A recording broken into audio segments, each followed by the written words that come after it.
Welcome in everyone, James here, and in this video we're going to be looking at the second area boss in Atlantica, and he is called Achilles the Dreadful. You need to beat this guy in order to get through the gate. It's a bit of a shame that he's an enemy, to be honest, because this is one of the coolest designs I've seen in a while. Look at him clinging onto his bottle like a wino. But before you get to that, you will face the Atlantican Outlaws. And I'm going to mention it in this video because it's a question that I see quite often.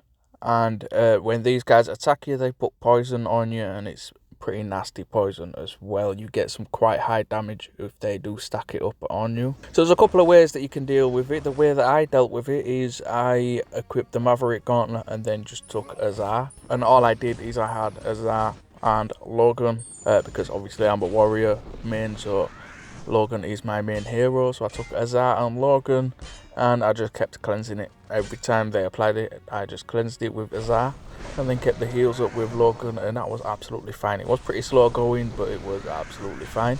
Now, if you don't have Azar, or for whatever reason that doesn't work for you, what you can do is you can equip a couple of poison resist charms, and then you won't be taking any damage from poison at all.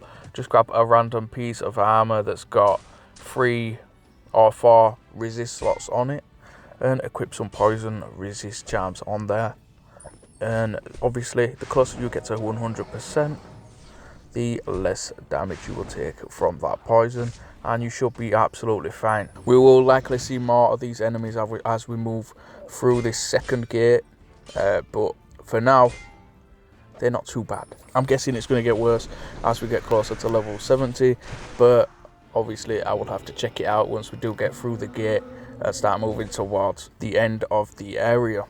So then for Achilles, I had the same build as I normally have. I've got my warrior build with the 2 pieces for defense, and I have got the triangle sword for focus and protect to help the Maverick Gauntlet gain rage. That is 370% warrior power, and I took Hermes and Logan because Achilles himself is on the back row. And straight into the first round, the first thing that I want to do is get Weaken up, of course, to lower all the incoming damage.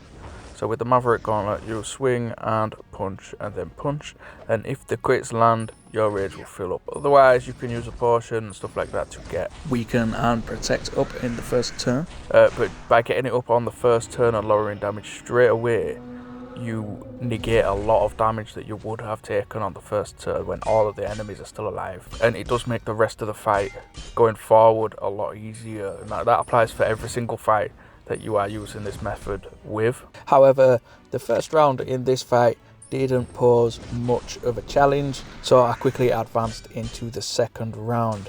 And I should let you know that I beat this fight on my first attempt, so I've had to speak to people and I found out more about what Achilles himself does. So on his basic attack, he has a chance to dizzy you for 1 turn, and his power dizzies you for 3 turns. Now, I didn't know that he could dizzy you on basic attack, so my strategy for this one was to just try and attack him as often as I could to try and take him down as quickly as possible before he got his power off.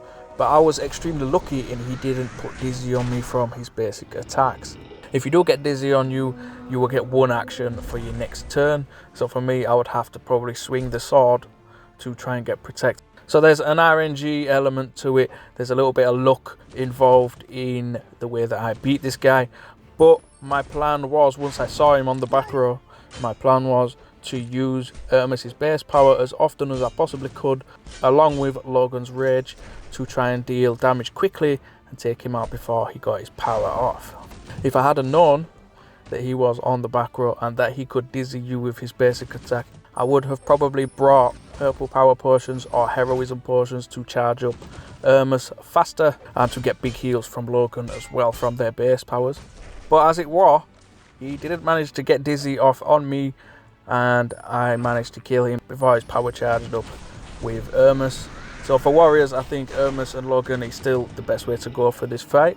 But if you do get dizzied repeatedly, just try again. Just keep trying, because I did this fight in my first attempt, and he didn't manage to dizzy me. I've seen a lot of other different builds beating this. We've had an Alchemist player beat it with Grim and Brutus. He's literally just tearing through the entire Atlantica with just Grim and Brutus, and he's not finding much trouble. We've had people beat it with Brutus and Ayako, and we've had people beat it with Caliban and MacLeod as well, to keep Achilles delayed in the back from MacLeod Rage and heals from Caliban. So yeah, there are plenty of different ways that you can tackle this boss, and obviously I've sped up this video because once you have dealt with him, you are left with one of these big tanky bull demon things that takes 10 hours to kill. But let me know what builds you're using. If you've already beaten him, how did you beat him?